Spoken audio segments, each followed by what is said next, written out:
Hey guys, Joe here, and I'm doing a video today on another computer thing because why not? Might as well start doing more tech stuff. Actually, this is kind of old archaeological digging through crap that I had laying around and seeing what still works and what doesn't. So, I don't know if you've ever seen this PC in any of my other videos. This used to be my gaming PC. Believe it or not, it was actually my gaming PC. This one is an old mid-tower case that my father actually built for me before I actually started doing my own work on systems. Let me show you it. Believe it or not, it turns out I was an Asus boy a long time ago. And yes, the fact that this has more expansion slots than even Captain Asus is not lost on me. The processor that used to be in this thing was an AMD Athlon 64X2. Now remember, this one was a 2.6 gigahertz one. However, it never ran 100% right. There was always issues with it. And I'm kind of figuring out what some of those issues were as I'm taking it apart, because I'm ripping out the hard drives and optical drive for the Cooler Master one that's sitting over there, because I'm trying to get that one running just to make that like a cheap-ass Windows 2000 PC or something. I haven't decided what I'm going to do with that, or I may just give it to my nephew who wants something for video gaming. And yes, an X6 is not the greatest computer in the world, but it will work for him, so because he's 10. Anyways, I went to take the CPU cooler off, and the CPU came out with it. Correct me if I'm wrong, but that shouldn't happen considering it has a lockdown thingamajigger-mabobber. And yeah, upon closer inspection, I'm not sure if this camera can zoom in or focus in when I'm this close, but there are a lot of bent pins on this CPU. And I'm surprised this CPU worked at all as long as it did. It was a decent computer, I will say that. I used to have 8 gigs of Corsair what was this, G800 RAM. And again, this was back when it was actually not bad RAM. So yeah, I had 8 gigs of Corsair RAM in there. I actually had 2 HD 3650 1 gigabyte video cards. But what's kind of weird is I can't find much specs on these cards these days, because anytime you type in HD 3650 for your graphics cards, it brings up the 512 meg model. I liked the performance I got out of these. So yeah, back in 2000, when the hell did these come out? 2010, 2011, whatever. I was running 2 gigs of video RAM, because having 2 gigs of video RAM and 8 gigs of system RAM wasn't bad 7 years ago. God, has it been that long since I had this computer? Yeah, I got this computer in 2010, 2011. I'm impressed that these were 1 gigabytes. I'm actually going to throw these on eBay. Probably get 20, 30 bucks a piece for them. Somebody building an old system might want these. They are PCIe Express.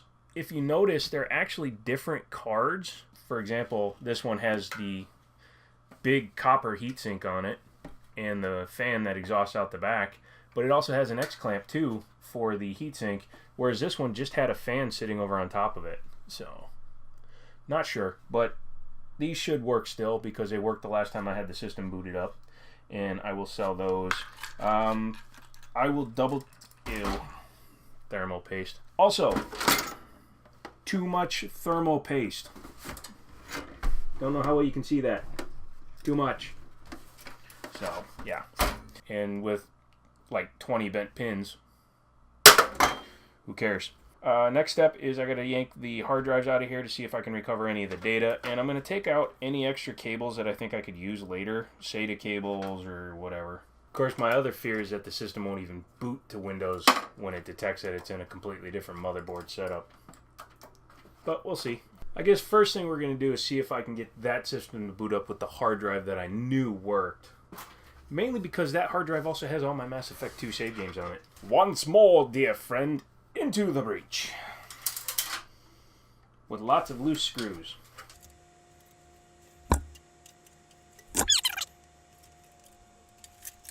I do like that magnetic 3.5-inch drive bay connectors.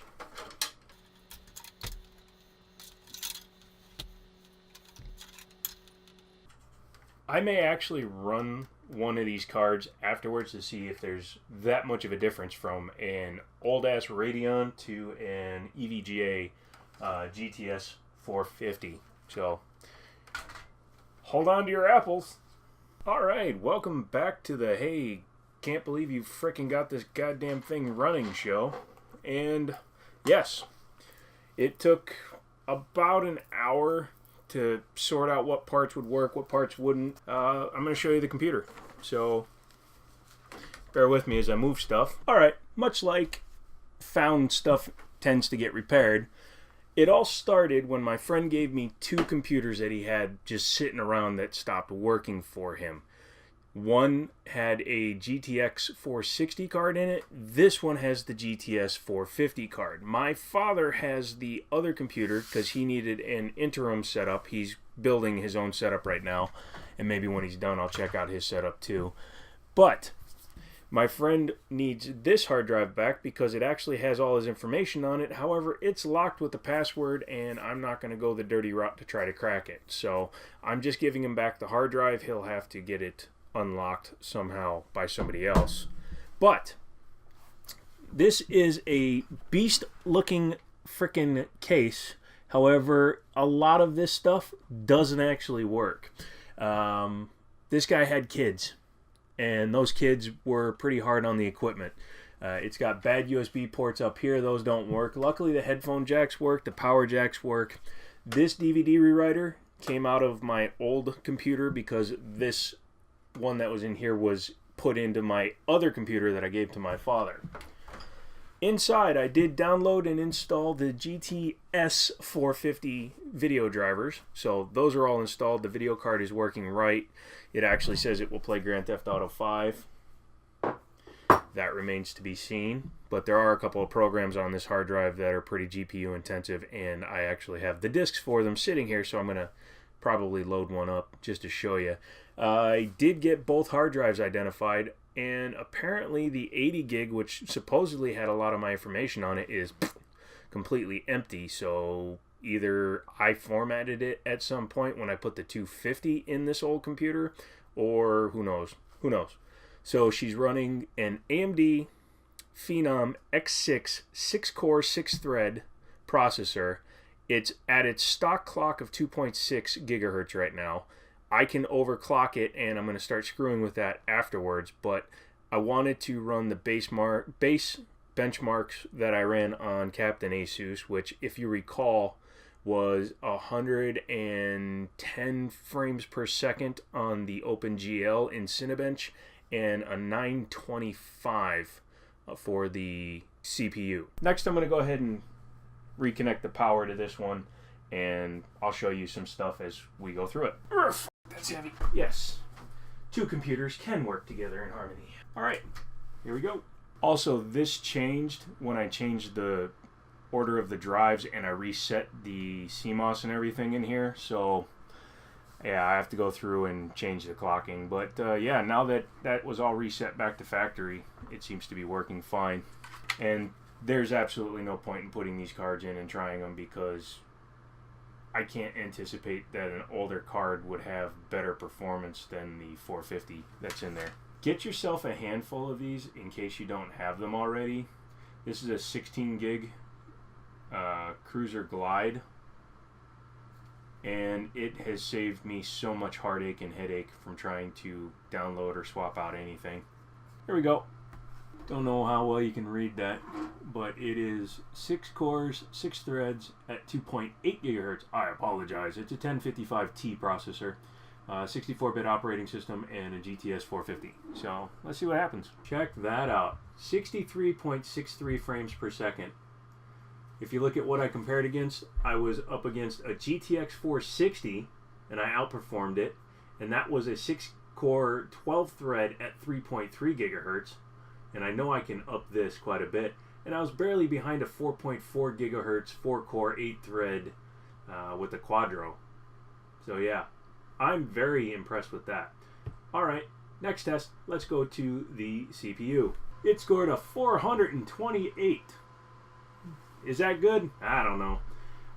Let's see, it beat out a whopping 1.7 gigahertz i5. It doubled that at least.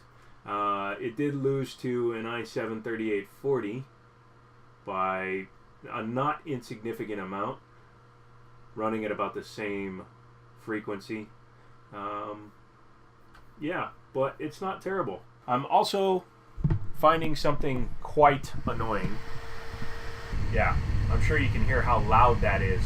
Next, let me show you a game that I know is installed on my hard drive that I have the disc sitting right here because I've been playing it on Captain Asus, and that is The Sims 3.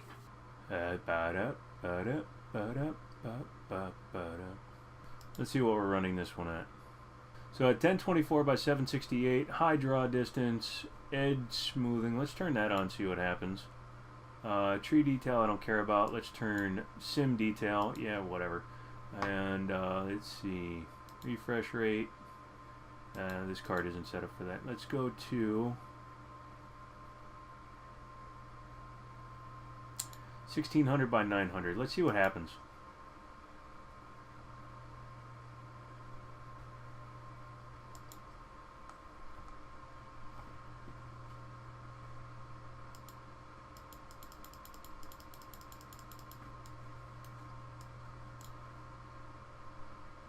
Huh, I'm actually pretty impressed. It's actually running okay. So, there you have it. Quick, easy, cheap build, being that I used a couple of parts computers, literally parts computers. He had these things sitting around forever.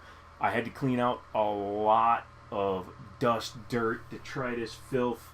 One thing I could have done is I could have put it on the Asus monitor, which has a higher refresh rate and a better screen, because it is an HDMI card on the 450S. So, yeah. Don't know what else to say. I'm pleasantly surprised at how this thing turned out. And once I double the RAM and optimize the system a little bit more, because I got to go through it and clean up this hard drive, get rid of all the crap that's on there. There's a lot of crap on that hard drive. That was when I first started doing modding on computer games and stuff. So, I'll get rid of everything that I don't want in there. But yeah, as of right now, I'm impressed. Leave me your comments. Let me know what you think about it. If you'd like to see more stuff along the computer's text, video game reviews, whatever, let me know. If you like the video, give me a thumbs up. If you dislike the video, you know what that other button does. Feel free to subscribe by clicking on my head. We don't talk about that guy anymore. So click on my head. And yeah, if you want to see a couple other videos, I'll put them up here. Random stuff, I don't know, maybe an unboxing of the Switch again or something. Who knows? And, as always, I'll talk to you later.